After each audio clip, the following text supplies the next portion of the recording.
Subscribe कीजिए हमारे channel midnight horror cartoon को और साथ ही बेल आइकन को भी दबा के ऑल पे क्लिक कर दीजिए ताकि जब भी मैं कोई नया कार्टून अपलोड करूंगी तो सबसे पहले आप तक वो वीडियो पहुंच जाएगी। एक दिन तो हद ही हो गई। शहनाज ने मुंह पर साबुन लगाकर नल खोला तो नल से पानी आना बंद हो गई थी। उसने जोर जोर से अम्मी को पुकारना शुरू कर दिया, अम्मी मोटर चला दीजिए, नल से पानी नहीं आ रहा है। आंखों में मिर्ची लगने लगी तो उसने यूं ही टॉवल से अपना मुंह पोंछा और उसकी चीख निकल गई। एक भयानक चेहरा उसके सामने आईने में था। वो जल्दी से बाथरूम से निकलकर अम्मी के कमरे की तरफ दौड़ी। माँ ने शहनाज को घूर कर देखा। उनके चेहरे का एक्सप्रेशन चेंज हो गया था और आंखों से कहर बरस रहा था। शहनाज माँ के बिगड़ते चेहरे को देखकर चीखें मारती हुई घबराकर घर से बाहर निकल गई और गेट पर ही बैठ गई।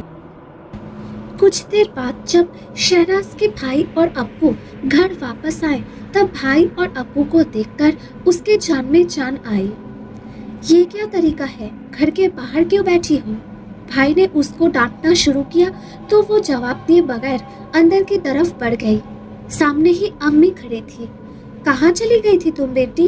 मैं कब से तुम्हें आवाजें दे रही हूँ। अब शहनाज ने बताने के लिए मुंह खोलना चाहा मगर उसको अपनी माँ की आंखों में फिर से कहर नजर आया तो उसकी बोलती ही बंद हो गई। अब्बू, मुझे शहनाज की बड़ी फिक्र है। पता नहीं क्यों हर वक्त डरी डरी सहमी सहमी से रहती है। पूछो तो कुछ बताती भी नहीं है। पता नहीं उसके साथ क्या मसला है। तन्हाई में भाई ने अप्पू के सामने अपनी परेशानी का इजहार किया और अप्पू भी सोच में पड़ गए। तुम ठीक कह रहे हो बेटा, मैं भी महसूस कर रहा हूँ। घर में सफेद बिल्ली को देखकर तो शहनाज की आंखें चमक उठी। उसको बिल्लियाँ बहुत पसंद थी। उसने बिल्ली को गोद में उठा लिया। अम्मी देखिए किस कदर सेहतमंद और खूबसूरत बिल्ली है, भाई को दिखाती हूँ। ये कहने के बाद शहनाज जब उस बिल्ली को गोद में लेकर अपने भाई के कमरे की तरफ जा रही थी तो अचानक शहनाज को लगा बिल्ली का वजन बढ़ता जा रहा है और उसके बढ़ते वजन के वजह से शहनाज के हाथ भी दुख रहे हैं। उसने जैसे ही बिल्ली की तरफ देखा उसकी तो चीखें निकल गई। उस बिल्ली की जगह अब उसकी गोद में एक सेहतमंद बकरी थी। बकरी को देखते ही वो डर गई और चीखें मारने लगी। उसकी चीखें सुनकर सब वहां जमा हो गए, लेकिन तब तक वो बकरी वहां से गायब हो चुकी थी। शहनाज थर थर कांप रही थी। अब्बू ने पूछा, बेटा क्या हुआ? जब उसने अपनी माँ की तरफ देखा यकदम मुंह फेर लिया और तेज तेज बोलकर सारा किस्सा बयां कर दिया। वो जानती थी कि माँ की आंखों में उसको कहर नजर आता है जिससे उसकी बोलती बंद हो जाती है। शहनाज ने अप्पू को ये भी बताया कि मैं जब भी भाई या अम्मी से बात करने की कोशिश करती हूँ तो अम्मी मेरी बात नहीं सुनती और मुझे डरा धमकाकर भाई को भी बताने से मना कर देती है। बेगम, तुम शहनाज की बात क्यों नहीं सुनी? अप्पू भी गुस्से में कहने लगे। मैं आपको क्या बताऊं, खुद मेरी भी बोलती बंद हो जाती थी। मैं खुद सारी रात जागती हूँ। दीवारों पर, छत पर मुख्तलिफ शक्लें मुझे डराती रहती हैं। कभी उनके हाथ लंबे हो जाते हैं और अजीब अजीब भयानक मफूकुल फितरत शक्लों का रक्स जारी रहता है। कई मर्तबा आपको बताना चाहा मगर मेरी खुद की आवाज़ बंद हो जाती है। कितनी मर्तबा मैंने शहनाज को भी बताने से मना किया है और ये मना करने की आवाज़ मुझे अंदर से आती है, जैसे किसी से अगर जिक्र किया तो कोई बहुत बड़ा नुकसान हो जाएगा। फिर मुझे ये भी एहसास था कि कितनी मेहनत, मुशक्क़त और उधार कर्ज लेकर आपने ये घर बनाया है। इसकी बुनियादों में आपके खून पसीने की कमाई शामिल है। कैसे इसे छोड़ दे?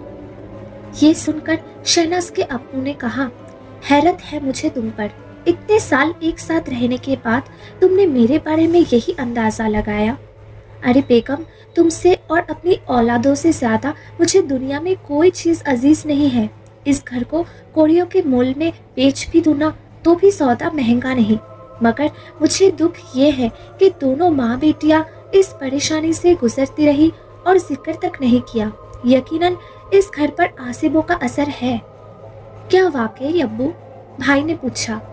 हाँ बेटा, जो तुम्हारी अम्मी और बहन बता रही है ना, वो गलत नहीं हो सकता।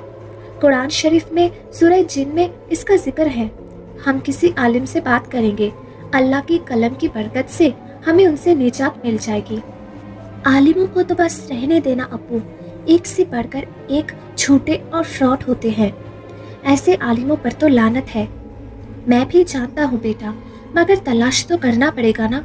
अभी भी नेक लोगों की दुनिया में कोई कमी नहीं। आज से मैं शहनाज के कमरे में और शहनाज अपने माँ के साथ सोएगी और सोते वक्त आयतुल कुर्सी 7 मर्तबा पढ़कर हिसार जरूर कर लेना। इस हादसे के कुछ दिनों बाद शहनाज का कॉलेज भी शुरू हो गया था। जब से शहनाज ने माँ के साथ सोना शुरू किया था, उसका खौफ और डर जाता रहा। अप्पू भी किसी आलिम के तलाश में थे, साथ साथ प्रॉपर्टी डीलर से भी घर बेचने की बात कर रखी थी। जब अपने घर में सुकून से रहने की आदत हो गई थी, तो इसीलिए सब परेशान थे कि किराए के घर में कैसे रहेंगे, क्योंकि जितनी कीमत घर की लग रही थी उसमें तो 120 गज का घर भी नहीं आ रहा था। मगर अप्पू ने मुहिम जारी रखी। उन्होंने सोच लिया था कि अगर घर ना बिक सका तो शहर में किराए में घर ले लेंगे। वैसे भी आजकल शहनाज की शादी के लिए सब परेशान थे, कोई ढंग का रिश्ता मिलता ही नहीं था। अगर कोई लड़का देखने की ख्वाहिश भी करता तो शहर से इतनी दूर सुनकर ही मना कर देता था। इसलिए अप्पू भी ऐसे वीरान इलाके में घर बनाकर बचता रहे थे। फिर एक दिन की बात है, जब अप्पू घर पहुंचकर बेल बजाने ही वाले थे कि एक बुजुर्ग को अपनी तरफ बढ़ते पाया। अस्सलाम वालेकुम। वालेकुम अस्सलाम। आप कौन?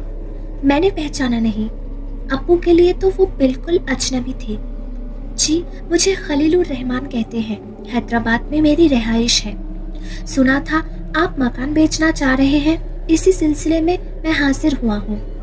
प्रोफेसर साहब ने उन्हें ड्राइंग रूम में लाकर बिठाया और रख रखाव से मुतासिर होकर सारी बात बता दी, सिवाय इसके कि घर में किसी किस्म के आसेब का शक है, क्योंकि खुद अप्पू अभी तक इस तजर्बे से नहीं गुजरे थे।